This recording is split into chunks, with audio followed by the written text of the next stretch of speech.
tales from the American frontier, narratives of city life, detective stories, and romances, and often incorporated themes of masculinity, self-reliance, and heroism, the new pulps soon saw their subject matter grow beyond sentimentalized visions of everyday life in recent American history. Pulp magazines expanded the scope of popular fiction writing to include more imaginative themes, including science fiction, horror, the occult, and fantasy, including sexual fantasies that were tantamount to softcore pornography. While the quintessential dime novel characters were the heroes of Horatio Alger's rags to riches tales of boys from meager circumstances rising up by dint of hard work and honesty into middle-class respectability, by contrast, the best-known pulp characters not only included detectives and cowboys, but also more outlandish figures. With the rise of the pulps, Tarzan, Zorro, Conan the Barbarian, the Confederate soldier and gold prospector turned sci-fi hero John Carter, the globe-trotting adventurer Doc Savage, and proto-superheroes like the Shadow and the Spider began to fill the pages of stories that provided far more imaginative reading experiences. As one pulp scholar has written, part of the driving force behind the success of this new popular fiction medium was that the pulps offered escape to better worlds. The paucity of serious scholarship on pulp fiction means that there are relatively few thorough theorizations of the root causes of this shift in subject matter. However, a few possible explanations have been offered by scholars in related fields. For one thing, genres such as sci-fi, horror, and fantasy did not simply appear out of nowhere around the turn of the century, but rather developed from similar, less popular antecedents. Early 20th century tales of horror and the occult drew significant inspiration from 19th century Gothic writers like Edgar Allan Poe, Mary Shelley, and Bram Stoker. Sci-fi historian Mike Ashley has suggested that modern sci-fi had its roots in late 17th century fantastic French fiction, and that 19th century writers such as Shelley, Jules Verne, and H.G. Wells helped establish the genre that would then reach new heights of popularity in the early 20th century. Early 20th century fantasy had similarly deep roots and drew inspiration from George MacDonald's fairy tales and the Lost World stories of H. Rider Haggard, as well as the work of American forerunners like Nathaniel Hawthorne and Mark Twain. These many antecedents highlight the fact that while the newly imaginative genres that helped define pulp fiction were not entirely new, a fact recognized by some pulp magazines' decisions to sometimes reprint earlier stories by authors like those I've just mentioned, they did achieve unprecedented levels of popular appreciation and become more fully codified as genres as they were appropriated and developed by pulp authors and editors. The rise of more imaginative storytelling in early 20th century mass fiction can also be attributed to the encroaching influence of the modern age, and above all to developments in science and technology. As pulp chronicler Tony Goodstone has written, with the rise of this new medium, quote, science fiction of the finest quality appeared, often as predictive comment on the outcome of rapid technological progress, unquote. With the world swiftly changing in the industrial age, the prospect of interplanetary travel, extraterrestrial contact, or experimental cataclysm achieved new levels of plausibility. Scholars Mark Brake and Neil Hook have argued that although science has had an important influence on literature for centuries, the acceleration of scientific developments in the modern era was fundamental to the rise of sci-fi as a popular fiction genre in the early 20th century. In particular, they suggest that, quote, it is in attempts to institute a physicality of extraterrestrial contact the science fiction of the early 20th century dwells, and that together these new periodicals, the pulp fiction magazines of the turn of the century, publish many stories of science, romance, and wild adventure. It is in the pages of these daring exploits that the unidentified is cataloged, unquote. Whereas Wells, Verne, and other 19th century sci-fi writers had reckoned with the potential consequences of mechanization, the fascination with the unidentified in early 20th century pulps was propelled in part by scientific revelations regarding the size of the universe and Earth's minuscule role within it. Without discounting these other theories, I would like to propose an additional solution, which likewise suggests that the rise of pulp fiction was propelled by technological developments, albeit in a much more direct way. A characteristic element of the pulps was their flashy, colorful covers, which were introduced by the popular magazine when it was first published in 1903, and soon came to play a key role in the magazine's commercial appeal. As one author has described them, pulp magazines were, quote, typically 7 inches wide and 10 inches high, with covers printed on coated paper and featuring 3-color painted illustrations, most in the notorious pulp tradition of bright hues and flamboyant action, displaying brawny men and half-dressed women. figures frozen in a moment of maximum impact, a knife plunging into flesh, ack, guns exploding, or a terrified damsel poised in mid-scream, unquote. On one hand, these colorful visualizations of moments of maximum impact effectively echoed the drama of the cliffhangers that abounded in the pulp serialized stories. However, they also, alongside their cheap paper and imaginative written content, helped define the pulps and differentiate them from dime novels, which featured simpler, mostly black and white cover illustrations, as well as the more respectable magazines of their era, often referred to as the slicks for their glossier, more expensive covers, and also differentiating them from mainstream novels. And both the slicks and mainstream novels typically featured a more dignified, less dramatic style of illustration. However, these covers also served another purpose, albeit an often inadvertent one. In working to inspire excitement and interest in the fantastical stories that their pages held, pulp authors and illustrators frequently leaned upon recognizable stock figures and settings, and in so doing frequently invoked damaging early 20th century stereotypes. As this talk will also argue, the frequent invocation of racist, sexist, and otherwise discriminatory stereotypes in pulp illustrations not only gave concrete form to writerly bias in a way that earlier popular fiction media could not, but also went beyond the written stereotype in ways that suggest the powerful role that cover illustrations often played in not just selling magazines, but also determining readerly experiences. Although the slicks were more respectable and catered to a general audience, the pulps may in fact have been more popular. While no pulp publication could claim a readership equal to those of slicks like Collier's or the Saturday Evening Post, the sheer number of distinct pulp titles may have meant that their total circulation was even greater than that of their high-class competitors, despite the fact that most pulps were almost exclusively purchased by adult and adolescent males, although there were some pulps often focused on romantic themes that were fashioned specifically for female audiences. While there were some titles, like the Argosy, that published a variety of genres, most pulps catered to specific, and I should say often very specific, niches. One might exclusively publish detective fiction, another railroad tales, a third horror stories, and so on.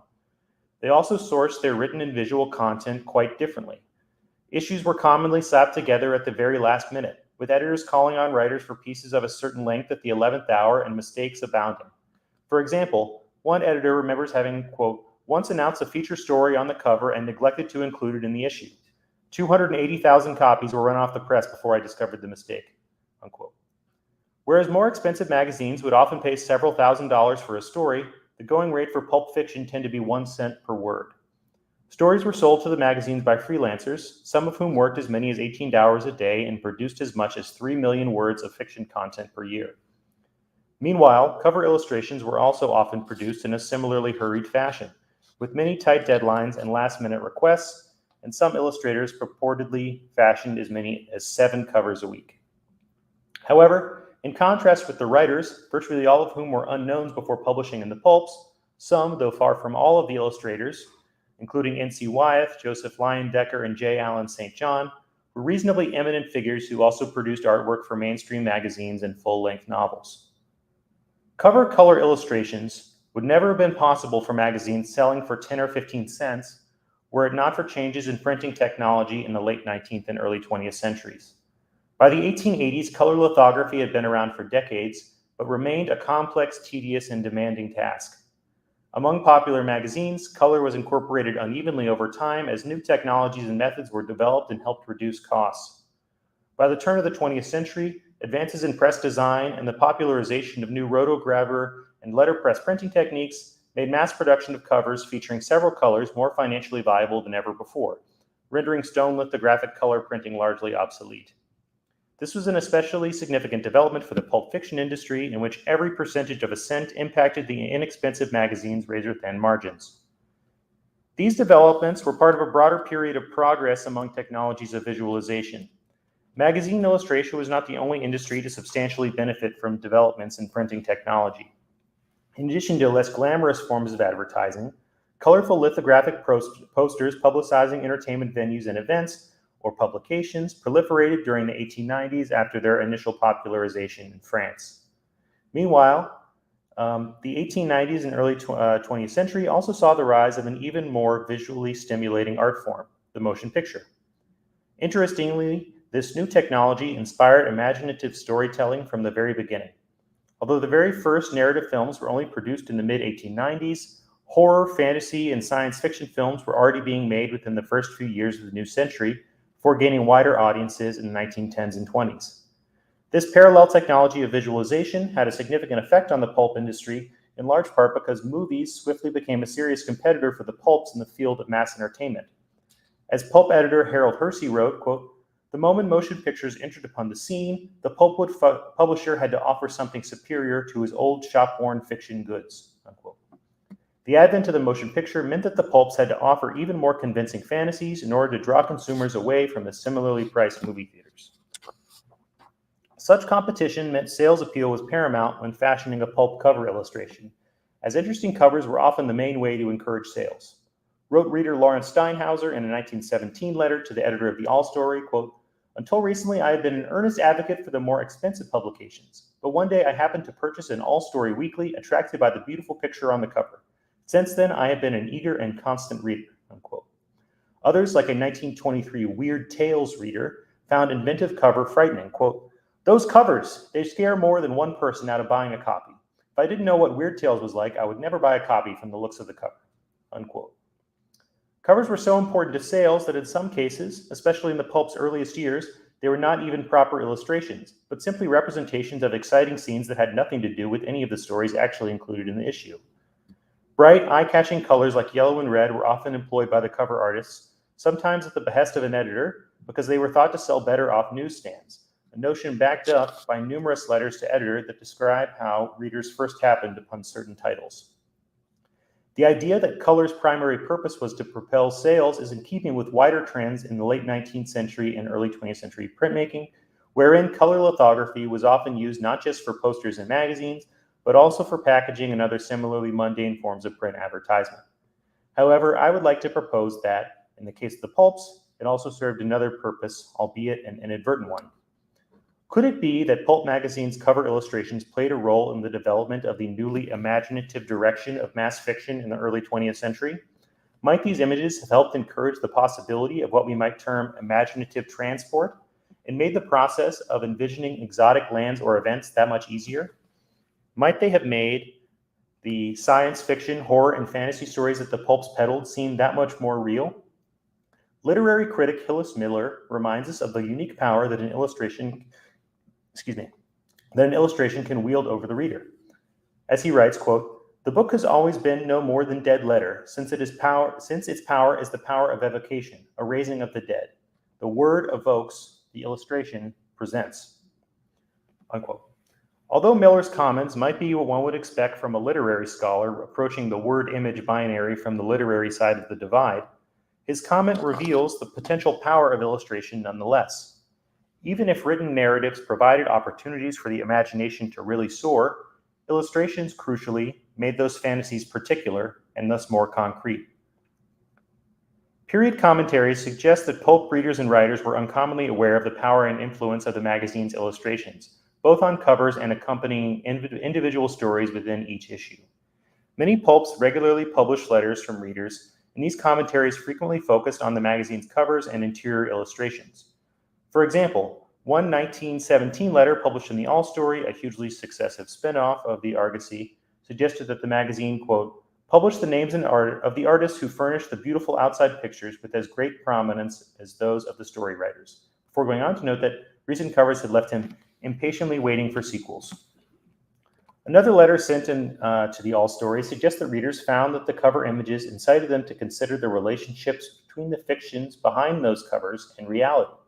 As one reader wrote in 1927, quote, "The front cover of the April 30th issue shows the left forearm, right hand, and bow and arrow of what is apparently an American Indian archer. Now, what I want to know is, did anyone ever know of an Indian using the method of arrow release employed by the archer in this picture?" Unquote. In 1924, H.P. Lovecraft wrote into Weird Tales to praise the illustration that had accompanied the magazine's printing of his creature from the deep story, Dagon. "I was exceedingly pleased with the appearance of Dagon, which has a particularly excellent illustration. There is always such danger of a hasty sketch which either literally or subtly belies the text, or perhaps cheapens the whole thing by poor style or technique. This illustration carries out the conception of the story as though projected out of my own imagination." Indeed, readers often evoked the imagination when they commented on covers. Wrote a 1925 reader left frightened by an encounter with a massive spider depicted on a Weird Tales cover by artist Andrew Brosnatch, quote, "Ye gods, I cannot imagine a more gigantic, reddish, loathsome, or delicious, but I sputter and go out. Andrew Brosnatch is to be congratulated," unquote.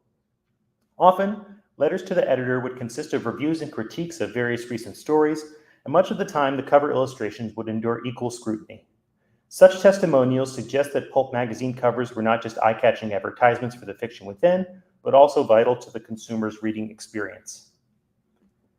There is some evidence that also suggests that the writers themselves were substantially affected by the presence and content of pulp's cover illustrations. In fact, in some instances, covers would be designed first and writers would be tasked with fashioning stories to fit them.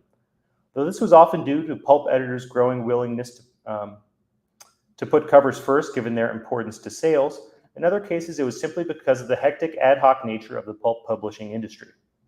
Most pulp stories were produced by freelancers, and editors would often find themselves up against a deadline with a desperate need for a story of a certain length. Ryerson Johnson, a well-known author of Western pulp tales, recalls a particularly trying circumstance in which an editor called him and said, quote, "Look, we've got your name on the title of the cover issue coming up.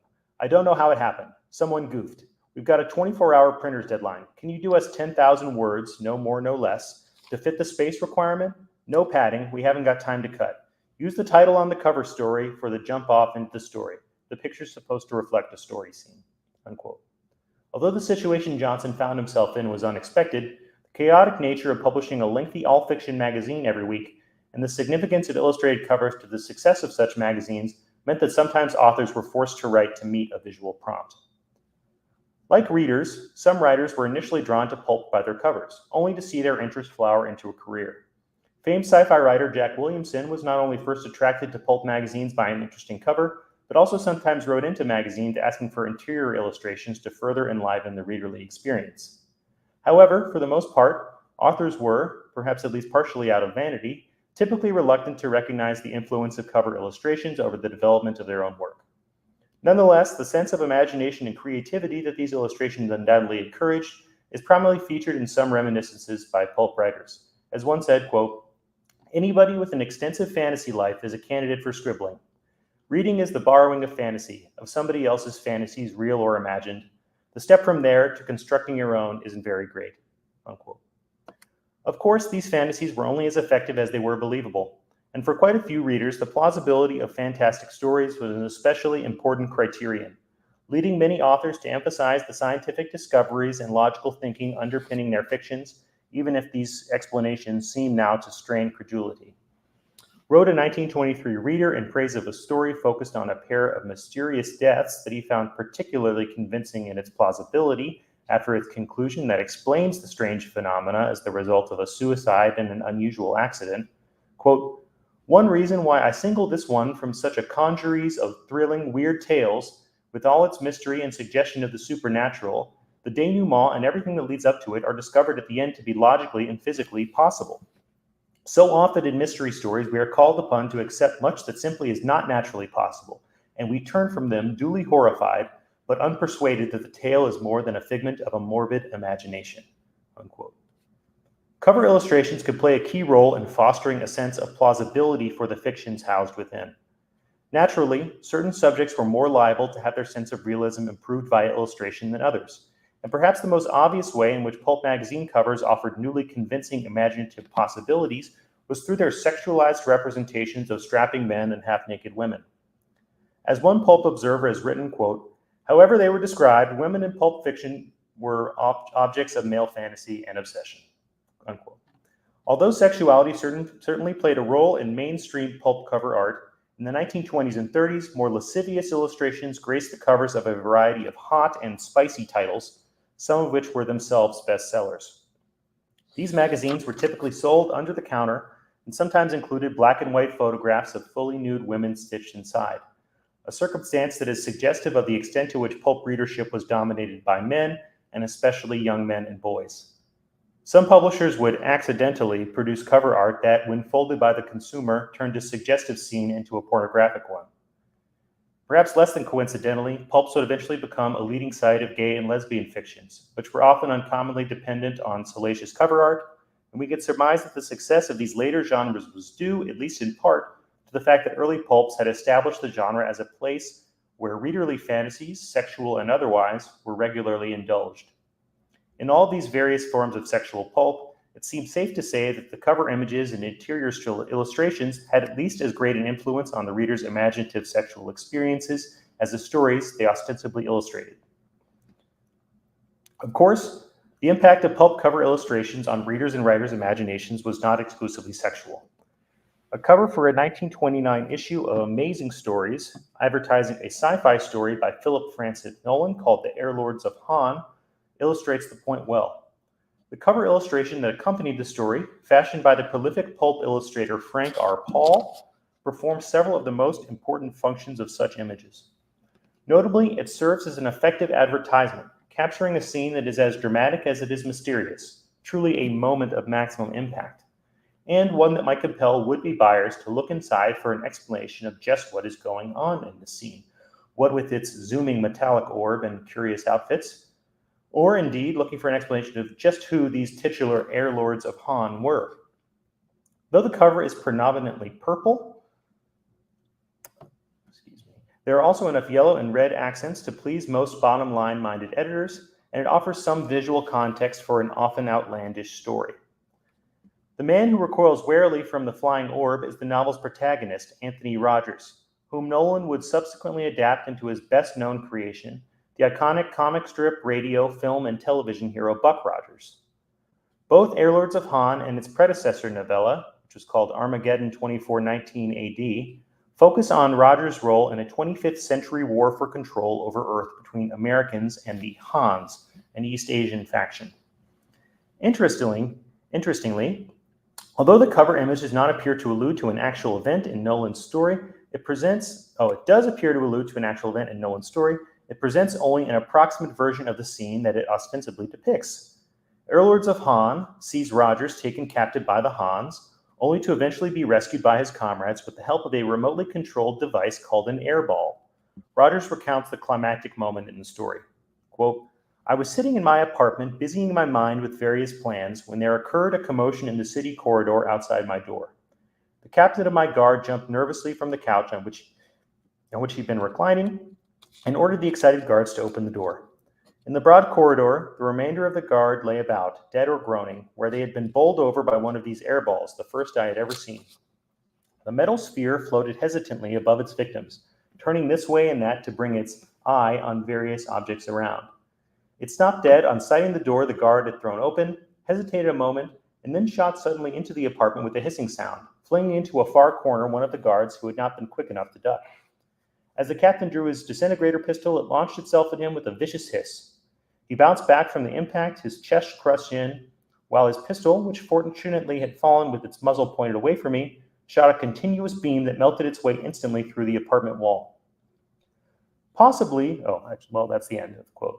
Possibly the most glaring difference between this description and the cover image is that important details have been omitted, including the presence of the captain and other guards inside the apartment near the doorway.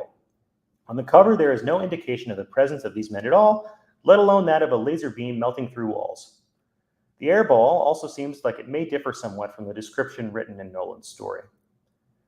Perhaps above all else, though, there seems to be a compression of space and time in Paul's cover. Though the men in the hall appear to have only just been bowled over, Rogers reacts warily, as though he's already had half a moment to process what has unfolded in front of him. The airball zooms into the room, evidently approaching him at great speed, and then he responds as though it were on the other side of the room. As was often the case with Pulp Fiction covers, and has long often been the case with many kinds of illustration, what is represented here seems less like a single moment than a short series of them, combined to help indicate what has just happened, what is happening, and what is about to happen all at once, to tell a small portion of the story in short, rather than just capture a single moment as a short exposure photograph might. These discrepancies between written description and visual representation help suggest the true role of most pulp covers. Not only were they eye-catching advertisements for the magazine, and of course they were intended to propel sales above all else, but they also gave readers a general sense of the sort of place and events represented in the story within. The key was not so much presentation of extreme detail, which in most cases the prose would provide, but effective evocation, a curious inversion of Hillis Miller's characterization of the roles of illustration and the written word. After all, cover images were not illustrations in the most used sense of the word because they did not directly accompany the text. When the reader opened the magazine, they would often encounter pages of advertisements and tables of contents before reaching the first fictive content, which would not necessarily be the cover story. Although, in a real and significant way, cover illustrations made the imagined worlds of sci-fi, fantasy, and other related genres of pulp fiction writing more concrete, their greatest power was to communicate a sense of place and plot on a more basic level. Editor Harold Hersey describes the thought process, quote, "We concentrate on the magazine shop window, its cover. Here is where we display the fiction goodies that may be found within. We may have the artist paint a scene from the lead story or use a general idea that typifies the title." Unquote. Another editor, Bruce Cassidy, described his approach, quote, "The cover did not illustrate any specific moment inside the magazine. It told a simple story that could be grasped in nanoseconds," unquote. One Argosy reader noted the dissonances between cover and story, writing that the cover pictures are always attractive and always suggestive of plenty of adventure, even though the stories purported to be illustrated do not contain exactly the situations represented on the cover, unquote. As did a Science Wonder Stories reader who commented that the cover is very misleading as it does not have a bearing on any story.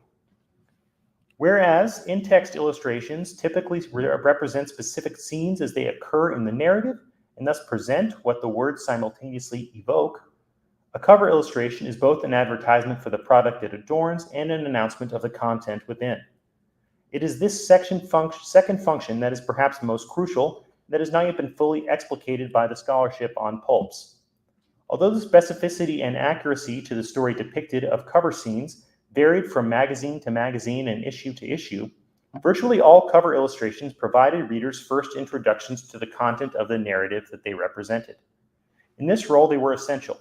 They set the parameters for and provided some crucial initial details about the more fulsome imaginative experiences that the written stories provided.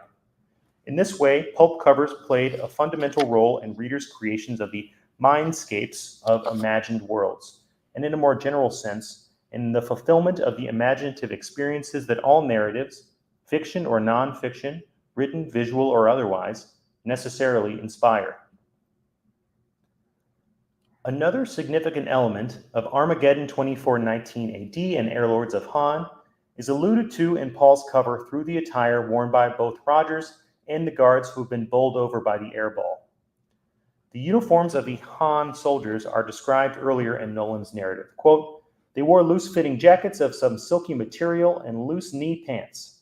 They wore circular hats with small crowns and wide rims. Their loose jackets were belted at the waist, and they carried for weapons each man a knife, a short double-edged sword, and what I took to be a form of magazine rocket gun.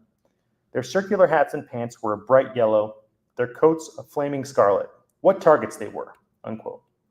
These clothes align closely with stereotypes about East Asian attire popular in the United States and Europe in the early 20th century, when Asian characters were often represented in red and yellow silk robes and rounded hats. The notion that these garments were an authorial choice motivated by Nolan's desire to construct the Hans in the image of a simplistic stereotype is underlined by their impracticality. Not only did red and yellow clothes make the men obvious targets, but silk would have been among the least versatile or durable materials possible for military use. Circular hats, loose-fitting jackets, and loose knee pants are similarly out of step with the military attire norms of the early 20th century. Looking beyond these uniforms, we see an intricate purple rug that may be hinting at Islamic motifs and a pointed archway that seems like a cyberpunk version of a Moorish entryway. These sartorial and decorative details reflect broader patterns in both Nolan's story and the pulps as a literary and visual medium. Armageddon 2419 AD and Heirlords of Han are baldly racist texts whose central plots are constructed around the machinations of a militaristic East Asian group attempting to wipe white Americans off the face of the earth. In this respect, they fall into two much larger patterns, one within the history of pulp illustrations and the other within the broader context of storytelling in the US and Western Europe in the early to mid-20th century. In attempting to promote exciting imaginative experiences for writers, pulp illustrations frequently relied upon varieties of visual shorthand that, although arguably intended to help make the settings and events to which the covers alluded more easily recognizable and decipherable, nonetheless frequently carried with them a series of discriminatory assumptions and implications. Though earlier illustrators were hardly immune from indulging in stereotypes, in the hands of predominantly white male artists, writers, and editors who worked with a similar audience in mind, the new technologies that propelled the pulps led to vivid and exciting illustrations that regularly crystallized, or at least subtly alluded to, racist and sexist worldviews. On pulp covers, not only were beautiful, scantily clad women the frequent subjects of male fantasy, but non-Western characters were also typically cast through the lens of simplistic stereotypes, and often as inferior to idealized Anglo-Saxon heroes, even as the ostensible strangeness and magical power of non-Western cultures and peoples were routinely appropriated in order to make story settings or events seem exotic and exciting.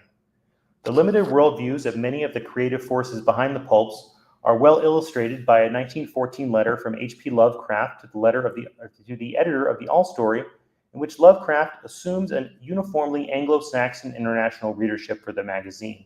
He writes, quote, "Blood is thicker than water. We are all Englishmen and need just such a leveler of political barriers as this magazine to remind us of our common origin. Let the London reader reflect that in Boston, Toronto, Cape Town, Calcutta, Melbourne, Auckland, and nearly everywhere else, his racial kindred are perusing the same stirring stories that delight him." Unquote. Notably, the prominence of stereotypes in these magazines' illustrations seemed to slowly grow as the pulp era progressed, perhaps because of the effectiveness of the technique in propelling sales that became better known as time passed. However, though the ways in which non-Western peoples and settings were represented may have changed slightly with time, for many who helped make pulp magazines, the connection between the fantastic and the exotic was a long-standing and natural one. One pulp editor revealing described the appeal of stories set in Asia, for example, in a 1925 issue. Quote, "Since Marco Polo came back to Europe early in the 14th century with his strange tales of far Cathay, Oriental tales have held extraordinary fascination for us of the Western world. They take the reader out of the ruts of humdrum everyday existence. They weave a spell of bizarre wonder. They transport us to a fairyland of exotic strangeness and romance." Unquote. As numerous scholars have noted, early 20th century genre stories frequently intersected with popular racial biases of the period through the lens of familiar narrative devices, like the vague imputation of evil intentions upon lazily drawn caricatures of East Asians, often referred to as the Yellow Peril, which was a trope most famously embodied in the form of the Machiavellian Dr. Fu Manchu, who first featured in a 1912 issue of the British pulp The Storyteller. Or the conventions of casting other non-European peoples as primitive, magical, and violent, among other familiar stereotypical narrative devices. These and other racist tropes often had significant precedent in earlier forms of the genres in which the pulps typically trafficked, but also existed outside of the realm of fantastic fiction, including in the literature of scientific racism and eugenics that reached its apex of popularity in the 1920s. However, it would be a mistake to conclude that their frequent presence on pulp magazine covers is solely a reflection of societal racism more broadly and the prejudice of individual authors and illustrators. On one hand, although they did not originate the Yellow Peril concept or most of the racist tropes that they featured, the reputation of pulps as the site of less dignified and decent and more formulaic forms of literature allowed them to become an arena in which cheap stereotypes were often employed without much consideration or second-guessing. Indeed, in pairing lurid and stereotypical settings, events, and characters with low production budgets and sales prices, many pulps epitomized what we call exploitation storytelling. Tellingly, the logic of science fiction and related genres somewhat paralleled that of Yellow Peril and otherwise racially anxious fiction in particular. While sci-fi gave entertaining form to growing anxieties about the apocalyptic threats that changing technologies could pose to the comforts of the presumed reader's middle-class lifestyle, racist literatures often seem to evince Western inferiority complexes as they work to assuage white readers' feelings of inadequacy and self-doubt by casting non-Western cultures as intellectually, physically, or perhaps most relevantly in this case, morally substandard. Scholars have suggested that Yellow Peril fiction, for example, channels white Americans' insecurities about the labor competition offered by East Asian immigrants and Western paranoia about being overrun by the hordes of an evil and militaristic East, which was a fear that was often embodied by the growth of Imperial Japan's power on the regional and global stage in the early 20th century. Of course, these seem like extremely relevant context for Heirlords of Han, which basically tells exactly that story. Approximate cause of some of the rampant use of racist and gendered caricature in pulp illustrations may have been the usefulness of employing stereotypes as a form of visual shorthand to capture and convey characters and settings to audiences that would have been familiar with such tropes, and thereby to communicate legibly to the public as authors, editors, and artists sought to entice and excite readers new and old. In some cases, stories were praised for their supposed accuracy in portraying the inferiority of non-Western peoples, as was the case in a 1925 letter to the editor about a story set in the Philippines, noting that the author had been, quote, eminently successful in catching the elusive, superstitious atmosphere of Aboriginal Luzon, and his is a sweet and sad story of the triumph of father love over the sodden instincts of a primitive race, unquote. Letters like this one suggest the degree to which catering to racist thinking helped pulp sci-fi and fantasy authors confront the key challenge of making their stories seem plausible, even as they incorporated unrealistic events, settings, and characters. As we might expect, given their tendency towards approximation, not to mention the importance of visuality to racism, pulp illustrations not only gave visual form to racist tropes in the stories they accompanied, thereby making the racist thinking in the written stories seem more clear and concrete, and more generally the popular misapprehension that race was a legitimate scientific category that revealed substantial differences in ability and disposition between human populations more true and convincing. But these illustrations also often exaggerated these stereotypes, indulging in further stereotypes not mentioned by the author. Few examples are more clear than pulp illustrators' persistent use of visual stereotyping as they invoked the use of dark magic and ruthlessly nefarious and violent intentions that abounded in yellow Peril texts. Illustrations for such tales typically cast characters of Asian descent as devious and mysterious. They frequently appear surrounded by dragons, Chinese characters, hanging lamps, and other stereotypically Asian objects, often in a moment of maximum impact, lurking behind a corner ready to strike, or reaching out just on the cusp of grabbing or wounding an innocent porcelain-skinned heroine. The images often feature villains with bright yellow skin, thin eyes, mouths, and bodies, long and bony limbs and fingers, long and sharp fingernails, thin black facial and cranial hair, stereotypical, vaguely Asiatic robes and hats, and menacing expressions, often responding to the written invocation of anti-Asian stereotypes in the stories they accompanied through the author's use of terms like yellow, coolie, oriental, and Hun. These stories did often describe various elements of Asian villains' features, but a full accounting of such a character's appearance and attire was typically unnecessary. If a written description was less than thorough, pulp illustrators could fill in the gaps by drawing on their own knowledge of the applicable stereotypes, which, though they were developed and further popularized by their frequent use in interwar popular media, were nonetheless rooted in most respects in earlier stereotypes.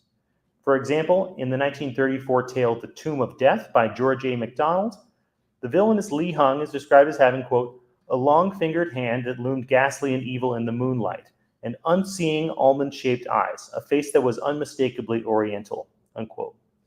MacDonald's words function as a direct invitation to both illustrator and reader to populate the other parts of their image of Li Hung, whether on the cover of the issue of The Phantom Detective in which the story appeared or in the reader's mind's eye, with other elements of stereotypes about what an Oriental character, and perhaps especially an Oriental villain in a popular fiction story, might look like. Indeed, in the cover illustration, we see, in addition to thin fingers, almond-shaped eyes, and a countenance and gesture that unsubtly suggests the evil nature of the character's intentions, plenty of other elements of the stereotype, including sharp fingernails, thin, angled eyes and eyebrows, a pointed, wavy dagger and skull cap, and even a suggestion of something approximating the Fu Manchu facial hairstyle that was named after the genre's best-known villain. A similar departure from a simple description occurs in the cover art for Charles Gilson's King Tao Tai, in which the title character is described as, quote, a tall, thin Chinese who usually wore a robe of bright blue silk and sat round-shouldered in his high-wheeled gig with a Havana cigar between his lips, as well as possessing, quote, well-cut features and a high forehead and extraordinarily intelligent eyes, a drooping black mustache that partly concealed the corners of a thin-lipped mouth. Later in the story, long fingernails are also mentioned.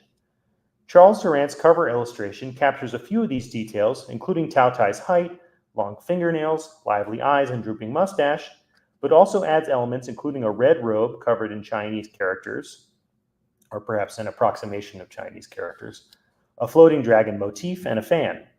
Indeed, the cover offers little detail to would-be readers about what actually happens in the story, where it takes place, or who is involved, aside from the tall Chinese man pictured, except insofar as it implies information through its evocation of a stereotypical Machiavellian Asian villain and setting.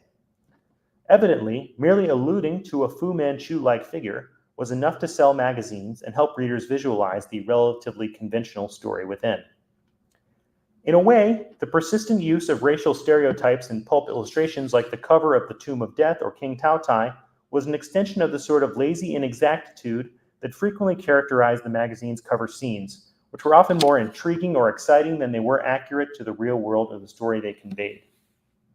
In the case of Paul's Heirlords of Han cover, corner cutting, or to put it more charitably, simplification or distillation of the narrative, is evident not only in the allusion to the book's racist representation of East Asians, but also in missing and inaccurate details from the written version of the scene being depicted. On many pulp covers, casual invocation of racist stereotypes became their own sort of artistic shortcut. However, pulp covers also demonstrate the dance between familiarity and novelty that both authors and illustrators for pulp magazines needed to perform, a dance that arguably helps to define genre storytelling more generally, given readers' continual thirst for tales that demonstrate inventiveness within conventional genre limits and amid predictable narrative tropes. In an intensely crowded popular fiction marketplace, it was imperative that stories excite readers with imaginative and/or exotic events and settings without upsetting their worldviews entirely. And drawing upon the seeming strangeness of non-Western cultures while reaffirming common stereotypes about them was a convenient solution for authors, illustrators, and editors who could not find other means to attract and excite audiences. Illustrations therefore offered a crutch to pulp magazine's creative teams by making the strange or unknown explicable, often through the explicit evocation of familiar events and character types. Illustrations for stories that relied heavily on racist tropes like the yellow peril could offer white readers reassurance about internalized feelings of racial superiority while also exciting them with the lure of the unfamiliar, much as the overt sexualization of women in pulp stories and covers similarly offered excitement and reassurance to male readers with internalized sexist beliefs. However, it would be a mistake to assume that because they were often not terribly inventive in their conception, that racist and sexist pulp stories and illustrations therefore did not encourage imaginative readerly experiences. Part of the fundamental appeal of these stereotypes is that they could offer an exciting imaginary scenario to the consumer because stereotypes, though familiar, are often tempting, especially to those who benefit from the societal imbalances that they construct and naturalize. Racist and sexist pulp stories succeeded in part because even the mere evocation of the stereotype in small textual details could invite the construction of entire personae and worlds dripping with character and intrigue, settings and roles that they remembered from exposure to the trope or other similar ones elsewhere in popular culture. Illustrations made these worlds more concrete, but also affirmed stereotypes as they provided further details to the reader or viewer. The blossoming of the new illustration technologies that gave form to the pulps and their characteristic cover illustrations was therefore something of a double-edged sword. On one hand, these illustrations, in addition to helping to sell magazines, propelled novel directions in fantastic fiction by complementing the written word, allowing authors to write with increased confidence that readers could grasp the details of inventive new settings, creatures, and technologies.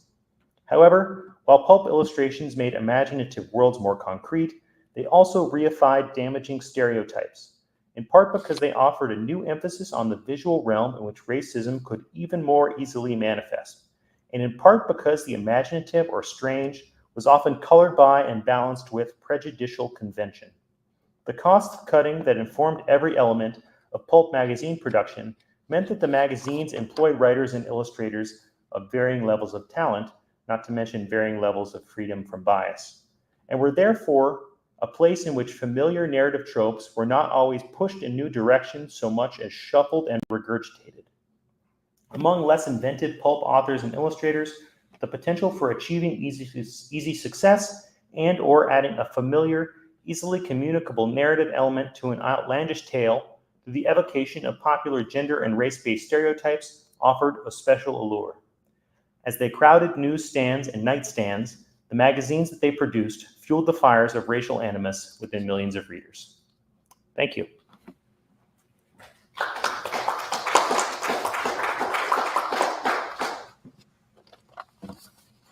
So I don't know what time it is, but I think there's time for questions. Yes? The NRA often sponsor things being covered. Is it at the National Rifle Association? I'm not sure which one you're referring to. Phantom Detective. Phantom Detective. Oh, right. Oh, I don't know. I'm not sure what that stands for. Is that the same logo? Is somebody who knows more about the NRA than I do? I don't know. Oh, sorry. I should say someone was asking, I was supposed to repeat the questions and I forgot. Someone was asking about this logo in the Phantom Detective cover and whether that's the National Rifle Association and if they often sponsored Pulp magazine. And the answer is I have no idea. I would speculate, but I really don't know. I think that's the logo of the National Recovery Act, which was during the Depression. Okay, Greg has mentioned that it is actually a different logo for the National Recovery Act, he believes, which maybe was providing funding to this magazine through as a Depression era program. So there you go. Other questions? Rahima? Can you talk about your interest in this specific area of your research, what brought you to this topic? This was a project that I originally started a long time ago. And my interest in this, I have to repeat the question, sorry. Rahima asked why I'm interested in this topic, or my history with this topic. This is just, I think, in a way, part of me wanting to understand the sort of popular fiction writing to which I was exposed as a young person and better understand how words and images work together. Part of my interest in art history, I think, from a young age was propelled by my passion for reading and especially reading illustrated books. And that got me really interested in illustration. I think that this is especially compelling subject matter in part because it's understudied, in part because it was so widespread, and in part because there are all these connections between these stories and stories that came to be, iconic within American culture and are still produced today in new movies. Things like Tarzan, characters like John Carter, the entire sort of genre of superhero story that seems to dominate our culture nowadays is all emanating from these magazines and this genre of popular writing. So all of these were sort of things that got me excited about this when I first started working on it. Any other questions? Yes? When movie theaters came into play? So movie theaters first appeared in a big way in the 1910s, I would say, and then they grow more popular after that. They were, at the very beginning, they were a little bit more expensive, but they quickly became more accessible. So they were a very similar price point to these magazines. So that was definitely a point of sort of competition. And the other thing that's relevant too is that because of film censorship for large portions of the early 20th century, there were times in which different sorts of stories could be told within the pulp magazines, often more, lascivious stories could be told in pulp magazines than could be told in movies, which were being heavily censored by the U.S. government. So that's an important point of connection as well. Any other questions? Okay, well, thank you all so much for coming and for listening. I appreciate it. Thank you.